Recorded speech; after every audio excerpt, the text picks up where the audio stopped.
Hello everyone, I'm Dr. Alaa Mosbah, Professor of Obstetrics and the Gynecology Faculty of Medicine, Mansoura University. The topic of my lecture today about the WHO Labor Care Guide.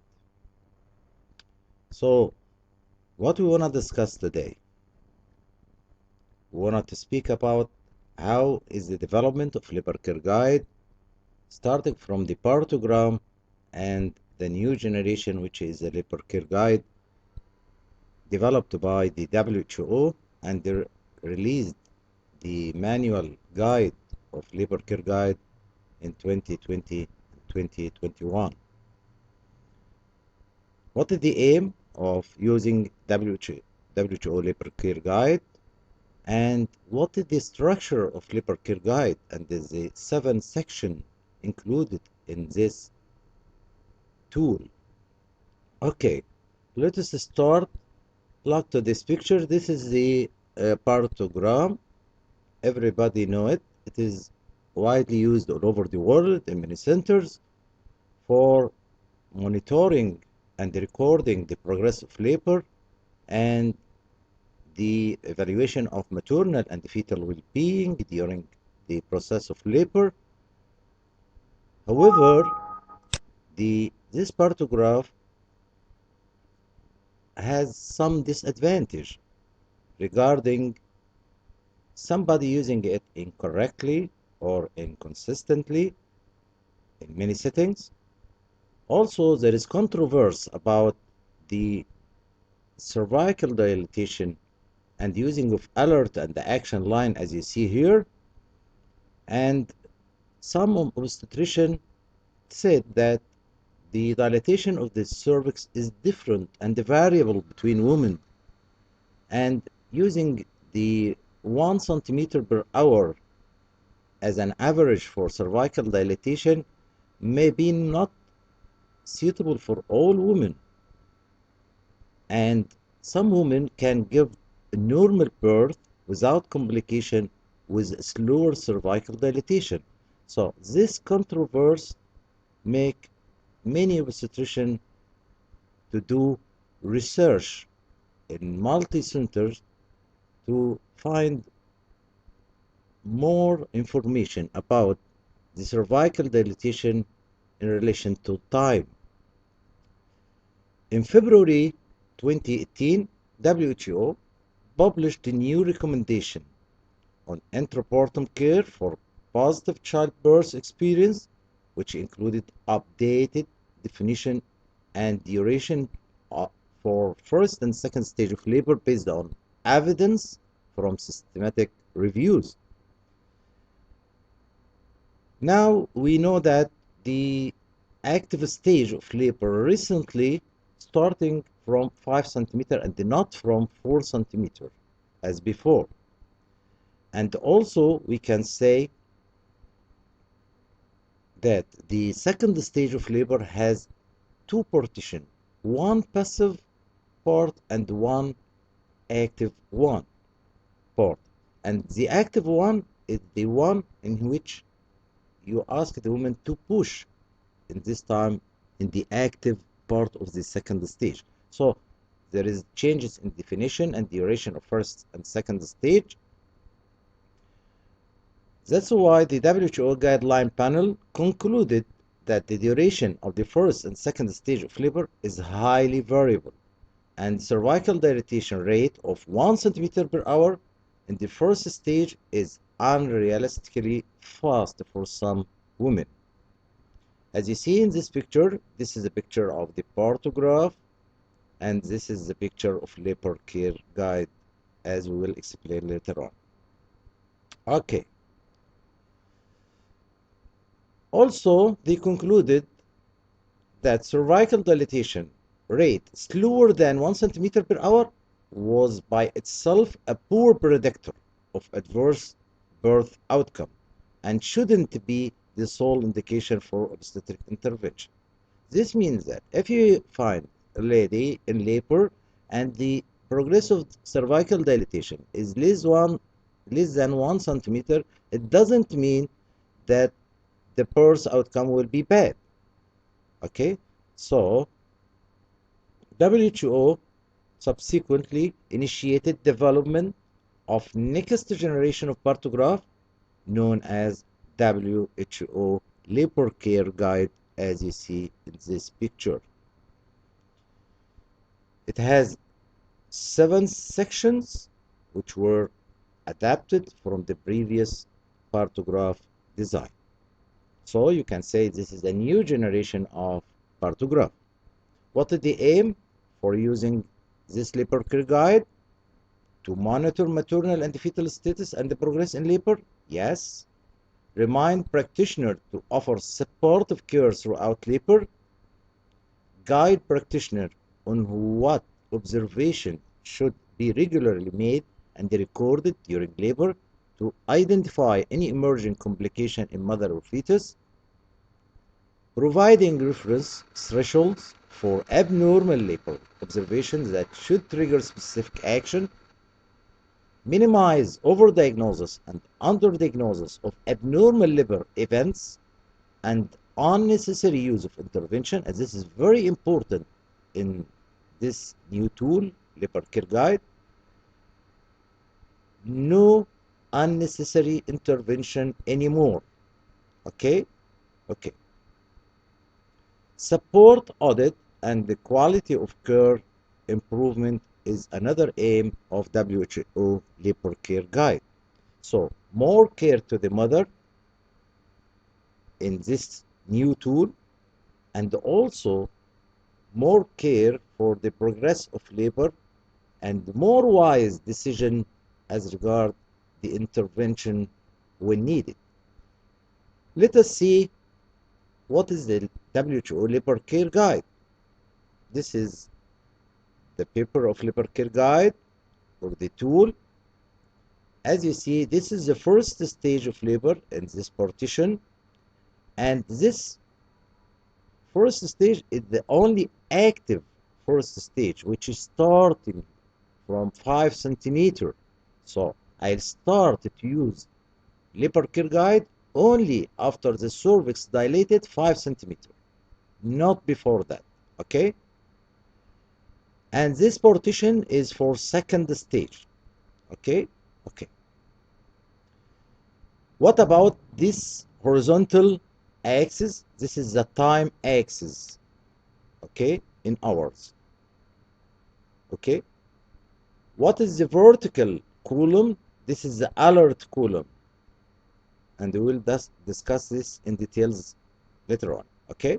So this is the alert column, and this is the time axis. This is the active first stage starting from 5 centimeter till full dilatation of the cervix. This is the second stage of labor, okay, in this partition. Okay. Labor care guide divided into 7 sections, as you see here.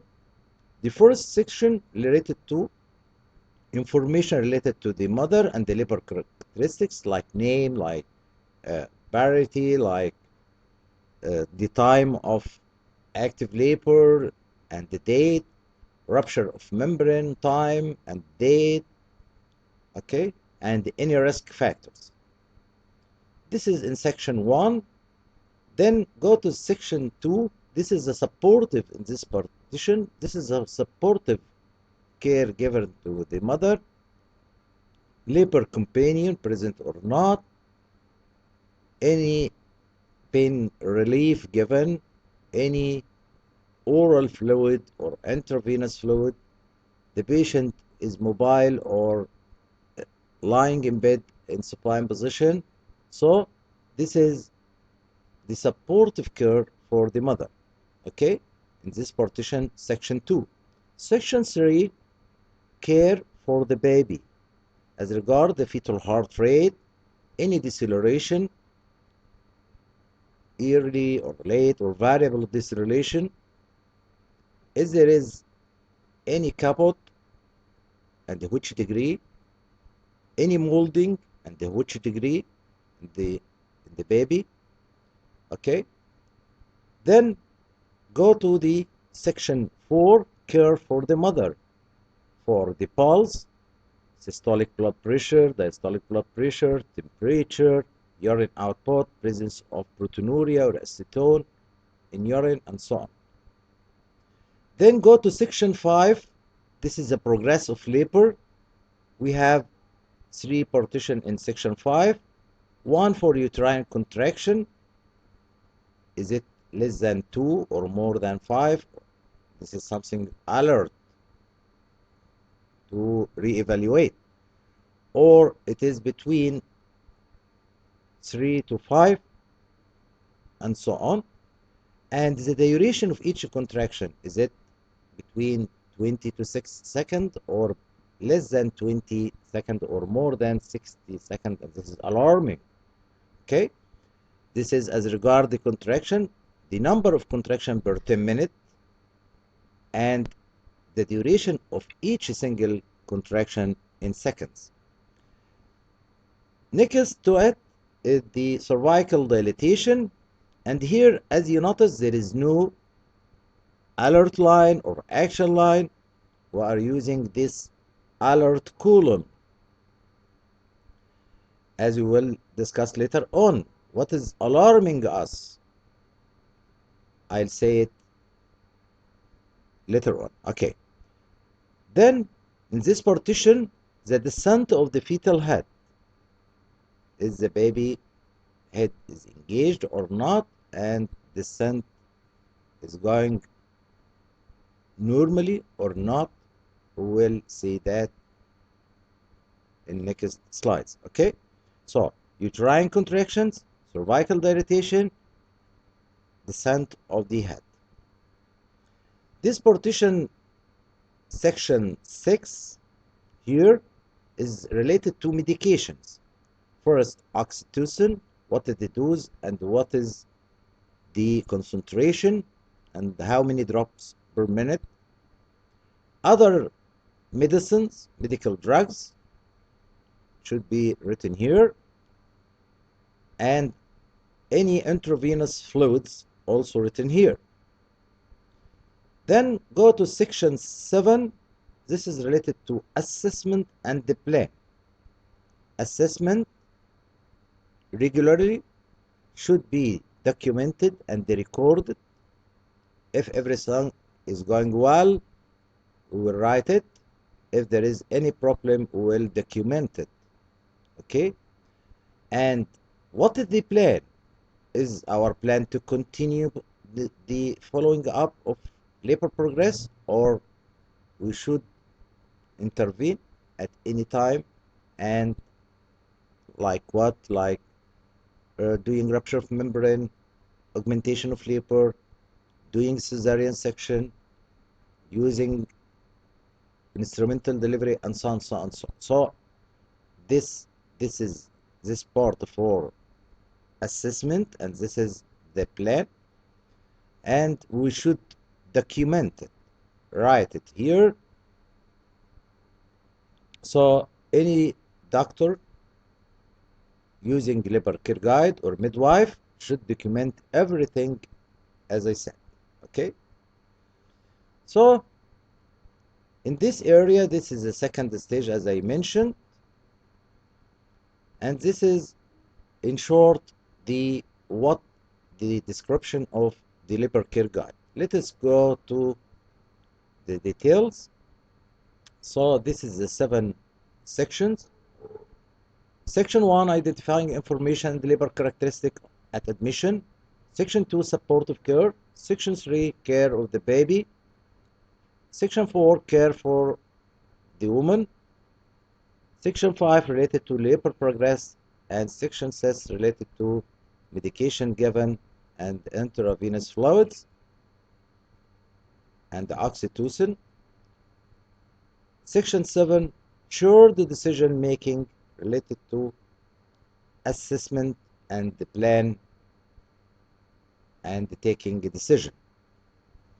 Okay, this is another picture of the structure of the labor care guide, as I mentioned before. Let us start with the first 4 sections from 1 to 4. This picture, let you see more clear. Section 1, the personal information and the labor characteristic. Section 2, support to the mother. Section 3, care to the baby. Section 4, care to the mother. Okay, let's start with section 1. Here, as you see in this picture downward, you write the name, the party, labor onset, active labor diagnosis, what is the time and date, rupture of membrane, because it is important, it is written here, and what is the time of rupture of membrane, how many hours passed after rupture of membrane, if it happened before, time, yes, the time of rupture of membrane, risk factors. Okay, there is another important item should be recorded in women's medical record, like age, gestational age, serology result, hemoglobin percentage, blood type and Rh factor, referral status and cause, symphysis fundal height. Okay, okay. Let us go to the next section, number 2, in which we give supportive care to the mother. This includes labor companionship. Is it present or not? If yes, we write Y for yes, or no, N, letter N for no, no companionship. Okay, okay. If we give the woman pain relief, we'll write yes or no. Okay. If we advise her for oral fluid and she received oral fluids, we will write yes or no. Okay, okay. What is the posture? Is the patient is mobile, moving? Okay, we'll write mobile, M-O. If she is lying supine, we'll write S-B, letter S-B, means supine. She is lying in bed, okay? Okay. So, we are using this letter to explain companion, pain relief, oral fluid, and push. Okay? Okay. Supportive care measures should be offered and evaluated continuously during labor, and this is one of the advantages of labor care guide. As you see, this is the active stage of labor of the first stage, started from 5 centimeters, as I said, and we will start the labor care guide when the cervix is 5 centimeters, the patient in active stage of labor. This is for time, and this is for hours. Time 6 a.m., 7 a.m., 8 a.m., and so on. Hours from starting, recording the labor care guide, 1, 2, 3, 4, 5, and so on.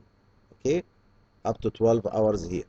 This is for first stage, and for second stage, another 3 hours here, 1, 2, 3.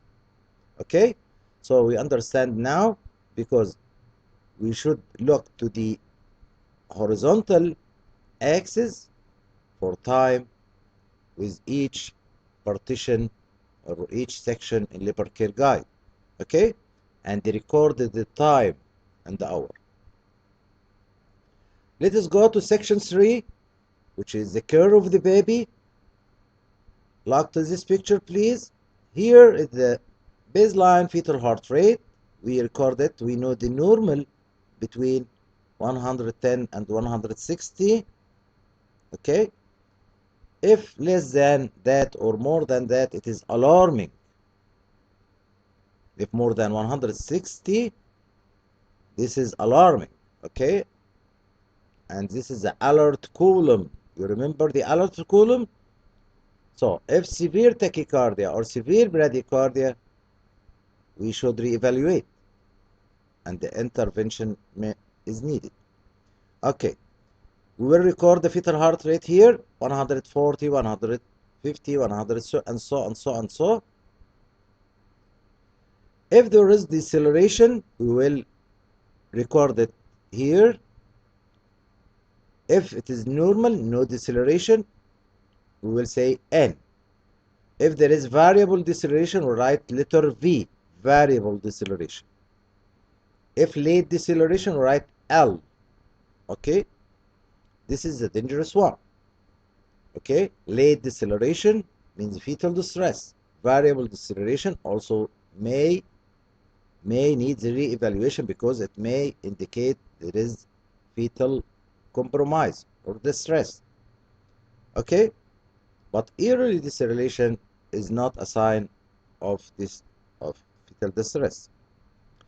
Then the amniotic fluid, is it the membrane intact? Letter I. Membrane ruptured at which time?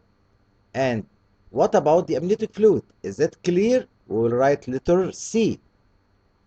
If meconium stained, we will write letter M. If bloody, we will write letter B. So this is for amniotic fluid. What about the position?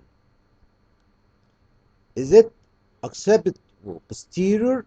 We will write letter P. P. P for posterior, or A for anterior, or T for transverse. So this partition related to the back. Is it occipital posterior, occipital anterior, or transverse? So we'll use letter P for posterior, letter A for anterior, or letter T for transverse. Next is the evaluation of the presence of caput. Caput succedaneum, and which degree? 1 plus, 2 plus, 3 plus. If no, I write letter O or 0. Okay? Plus 1, plus 2, plus 3, and so on. Accordingly. What about moulding? We have 3 degrees of moulding. If there is moulding, we write plus 1, second degree moulding plus 2, third degree moulding, we will write plus 3. So this partition or section 3 related for care of the baby, as I mentioned. Let us go to section 4 with care for the mother.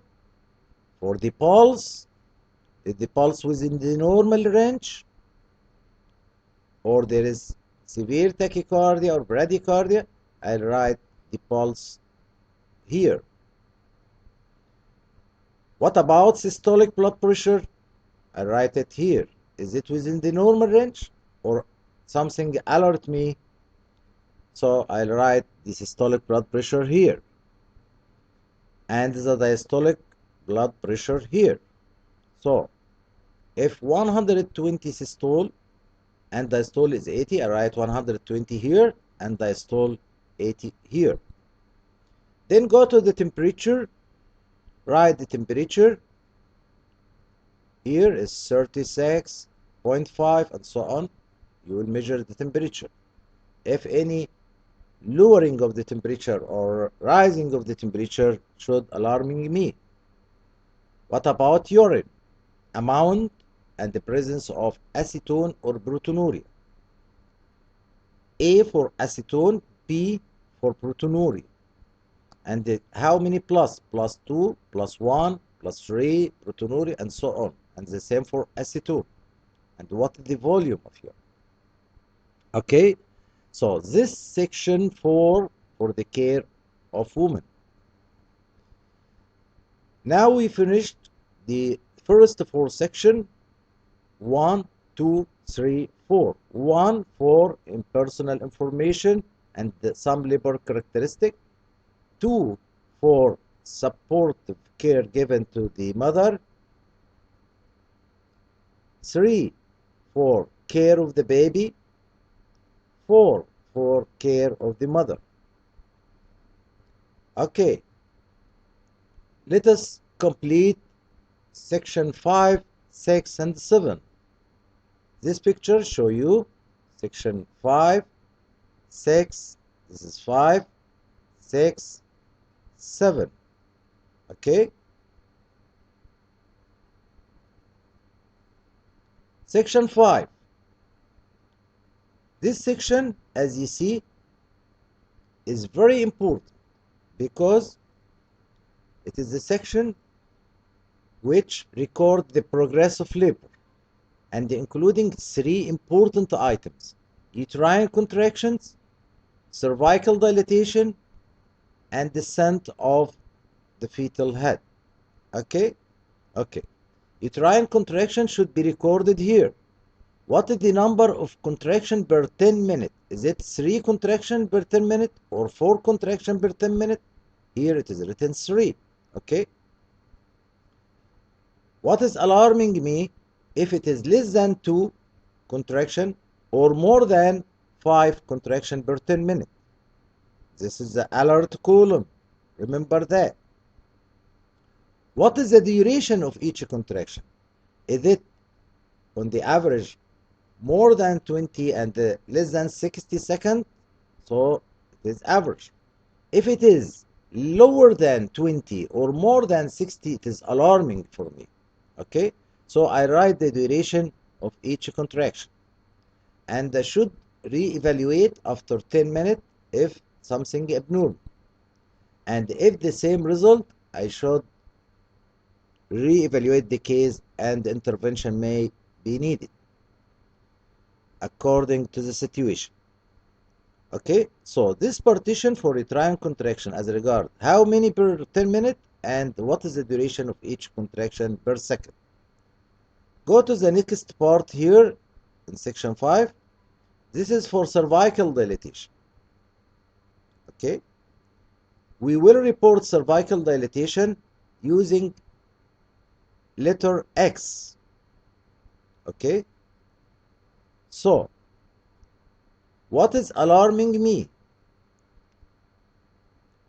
If the cervical dilatation remain 5 centimeter for more than 6 hours, or if it is 6 centimeter for more than 5 hours, or if it is 7 centimeter for more than 3 hours, or if it is 8 centimeter for more than 2.5 hours, or if it is 9 centimeter for more than 2 hours. This is alarming me. This is the alert column, remember. Okay? If progress of dilatation is doing very well, no problem. But if reaching any this parameter, it is alarming you for intervention. Okay? Okay. Go to the fetal descent. We will use the abdominal method, rule of fifths, by feeling how many fifths of the head can be felt abdominal. We know that the head is engaged if 2/5 or less is felt abdominal. Okay? If all the head 5/5 are felt, we will write letter O at number 5. If 4/5 of the head is felt, we will write letter O beside number 4. If 3/5 of the head is felt abdominally, we will write letter O at the level of 3. And of course, related to time, you remember the horizontal time or the time axis. Okay. So we'll follow the descent of the head. Is it descending normally and the progress is okay? Is doing very well? It's okay. And also we are using different letter here, O and for head descent and the X for cervical dilatation. Okay? As you notice, there is no alert line or action line here. We are using different parameter. We are using the alert column. Okay? Okay. As you notice on this side, this is the side of the second stage after full dilatation of the cervix. When the active part of second stage start, you can counsel the patient to push. When the patient start to push, you should write letter P here. Okay, and at which time you starting the pushing is very important. Okay, so letter P here for pushing, and here the number of contraction per 10 minutes, and here the duration of each contraction. Okay, so this partition for section 5 including uterine contraction, cervical dilatation, and descent of the head. So it is very important and related to labor progress, and it is completely or to many extent different than the previous partograph. Okay? Okay. No alert line, no action line. Okay, as you see in this picture, the same for you, but magnified. As you see here, this is the alert column, and this is the time, as I said before, in the axis time. This is the time, you will write it 6 a.m., 7 a.m., and so on. So hours 1, 2, 3, 4 from starting recording the event of progress of labor, which started with 5 centimeter dilatation of the cervix, as I mentioned before. This is the active stage of labor in the first stage. Okay, let us go to some details I mentioned in the previous slides. Uterine contraction. What is alarming? If less than 2 or more than 5, reevaluate the next 10 minutes. If the same, you should counsel the senior staff and follow the guidelines. If contraction within the normal 3 to 5 per 10 minutes, so you will evaluate every 30 minutes during the first stage of labor and every 15 minutes during second stage.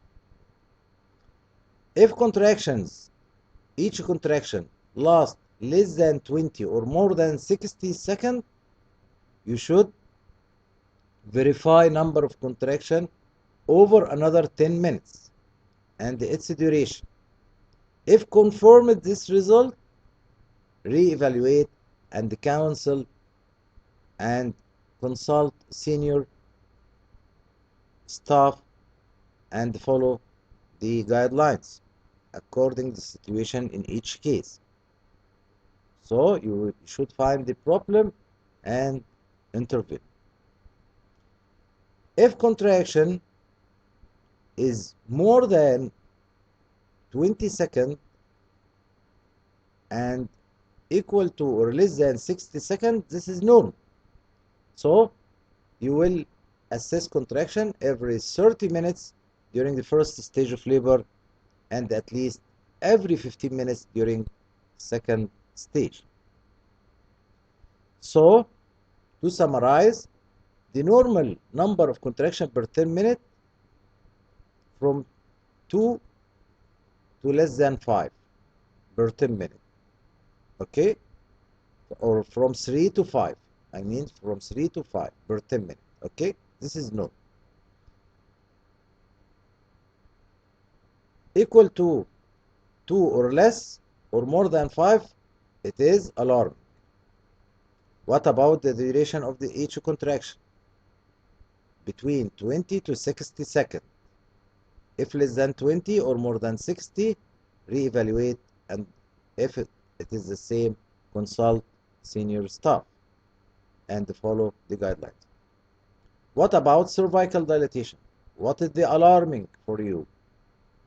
If the patient still 5 centimeter for 6 hours or more, or the cervix 6 centimeter for 5 hours or more, or the cervix is 7 centimeter for 3 hours or more, or the cervix remain 8 centimeter for 2.5 hours or more, or the cervix remain 9 centimeter for 2 hours or more.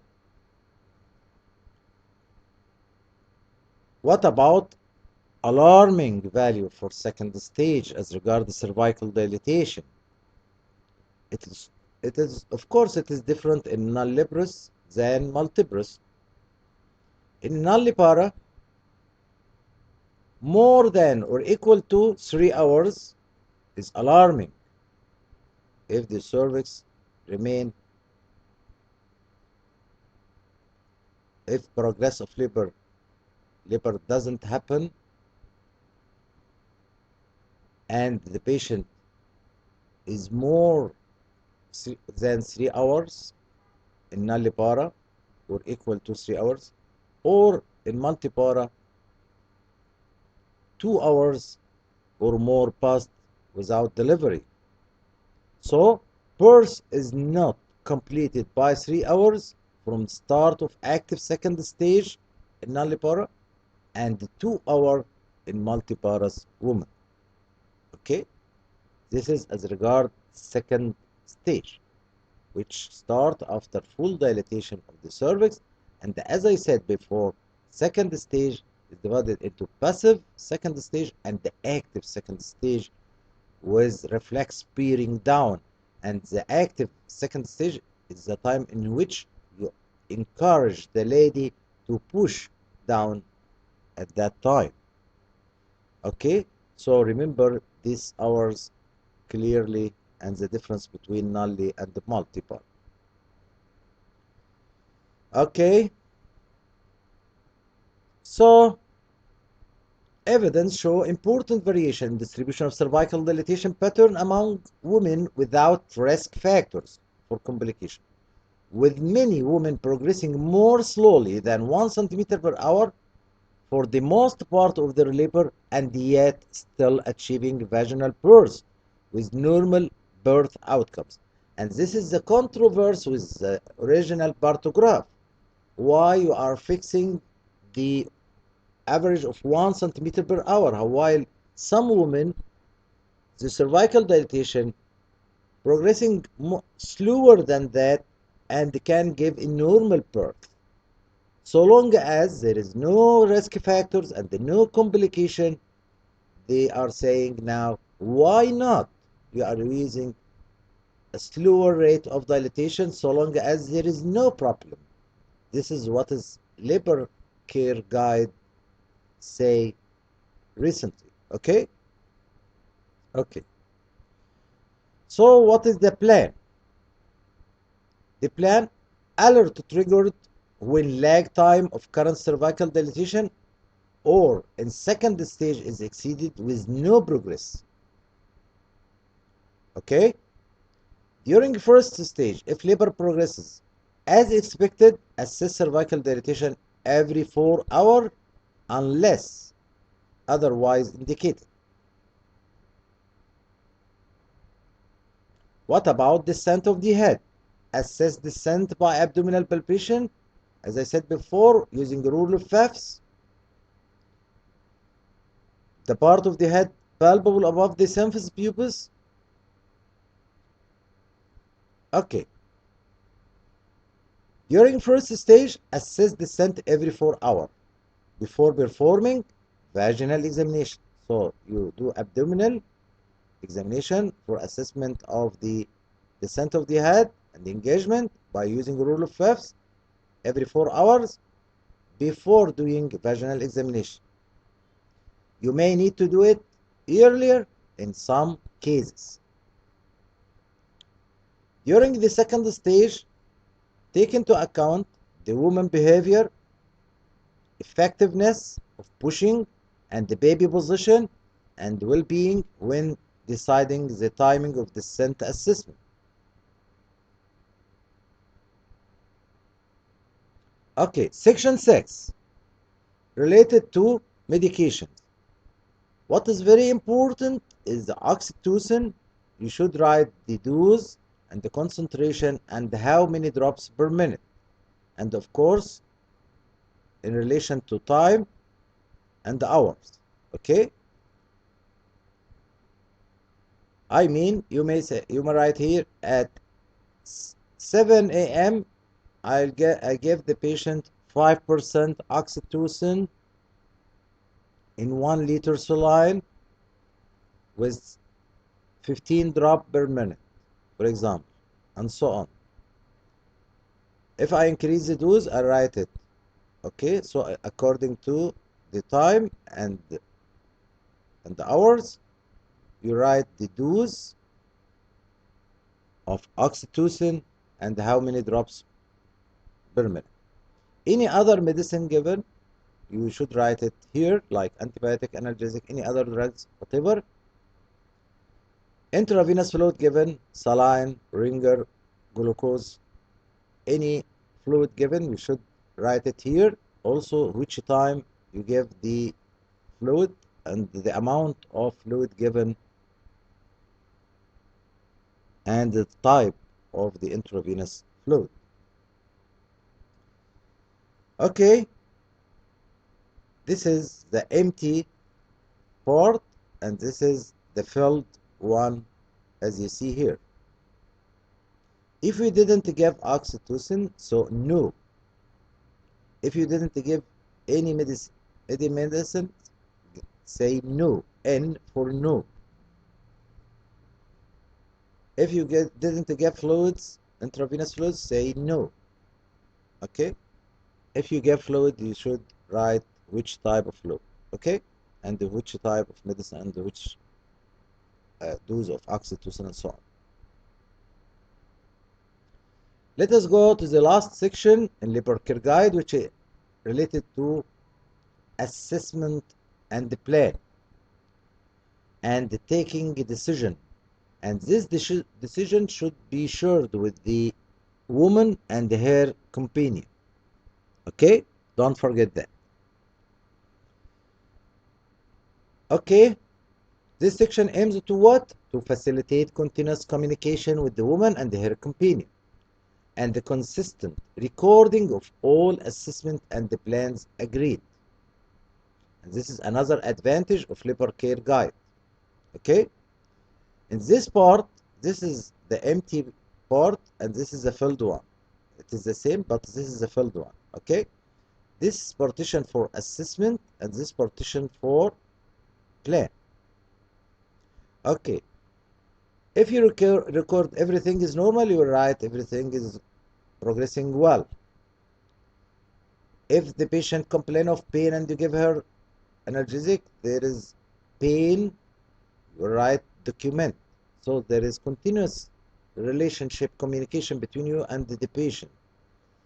And you document everything here. Okay?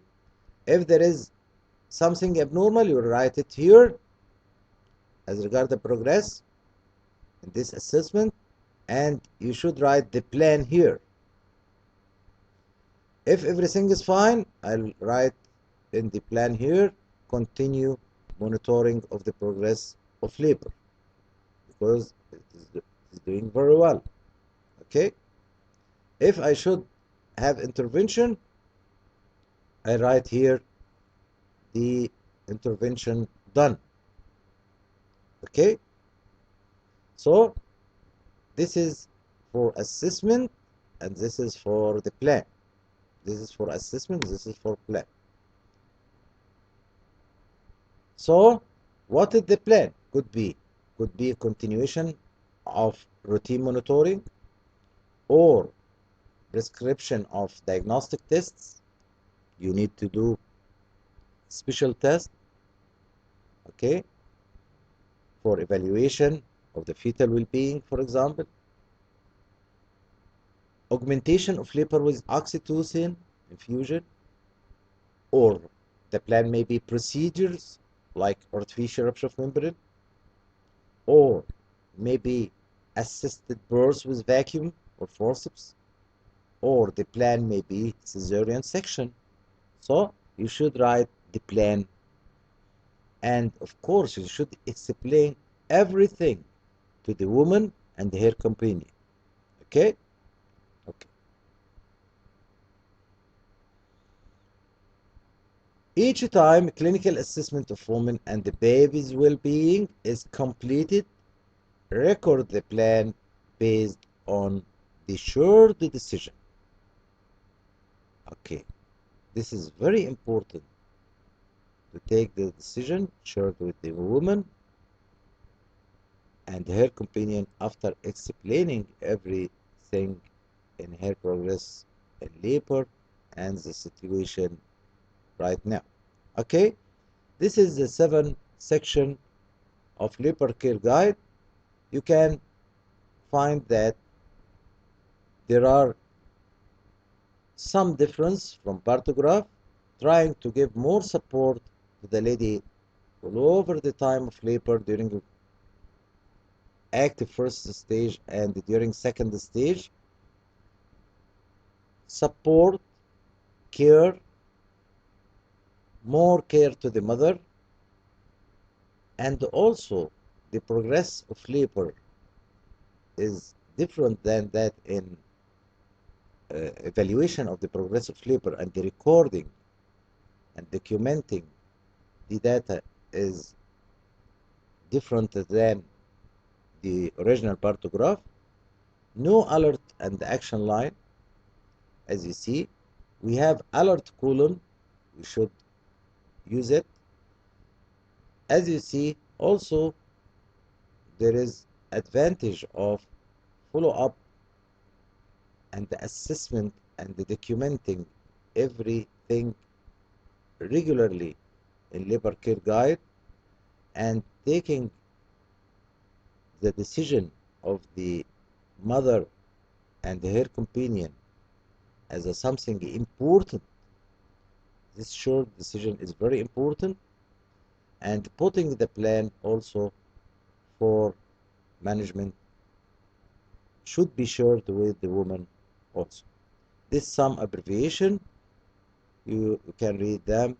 And this is the last slide. Thank you. I'm Dr. Alaa Mosbah, Professor of Obstetrics and Gynecology, Faculty of Medicine, Mansoura University.